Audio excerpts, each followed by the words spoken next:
I was not always like this. It feels foreign to me to write this, but it is the truth. I cannot reconcile the man before me with the child I once was. A child like most others, happy, playful, mindful of my parents' wishes. All of this just like a normal person, until fate reached out and ripped me from the comforting existence and hurled me into the depths of the abyss. And it is here in the dark that I have spent my days biding my time.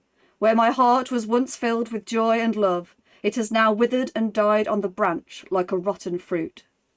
Now I fill my soul with visions of revenge and murder. Blood is the only commodity I seek to trade in. Nothing more will slake my thirst for revenge. Not revenge meted out by the sycophantic judges of the Prefecture either, but revenge from an entirely different and darker age. Death, dishonour, and eye for an eye. It is so simple, so sweet, and so pure. It is pagan in its simplicity. Death to the rulers and all their cohorts, all the pious monks and their masters hiding in their crumbling temples, and all the samurai, a plague on their houses.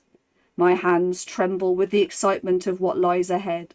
All my plans are slowly crawling to fruition and are ready to bear the blackest of rewards. It has taken me years of planning and careful preparation.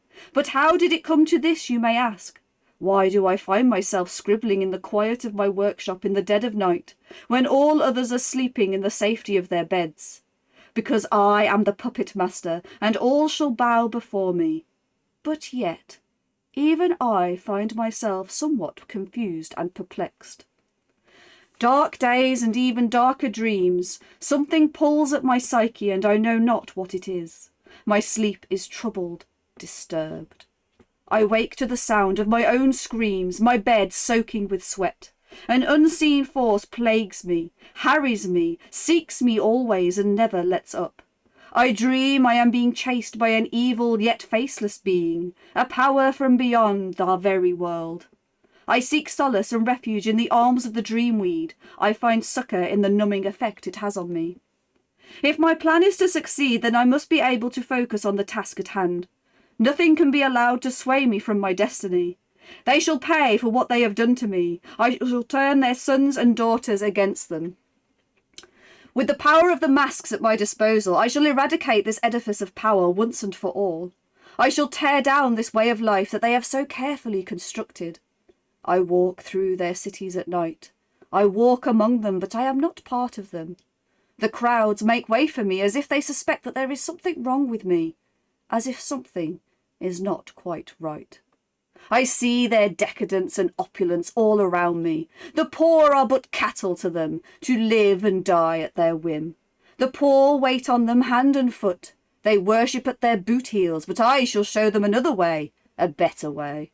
I shall build an army from their dead and their unwanted in life. They were nothing to them, but in death they shall be glorious, magnificent. They shall be mine.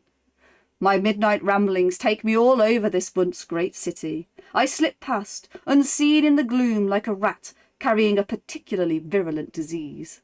I pace and think, and fear for my sanity. My only companion these days was a gift from the geisha, a beautiful hand-wrought pipe that I smoke constantly. I am consumed with it.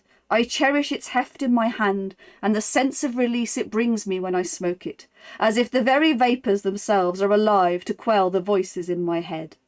And when I return home from my wanderings, I plot and plan. I scratch out my thoughts constantly till the sun climbs through my shuttered windows and forces me to rest.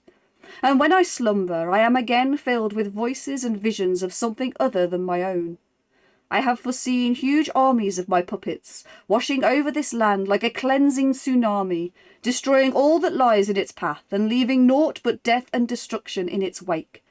My puppets shall lead them all in a merry dance of death, a mocking tribute to the way they live life in the courts and the temples. And with the geisha by my side and my pipe on my lips, there are none who can oppose the power of the puppet master. Soon shall you all wear the mask of obedience, the mask with the power to bring the souls of the dead back from beyond the grave.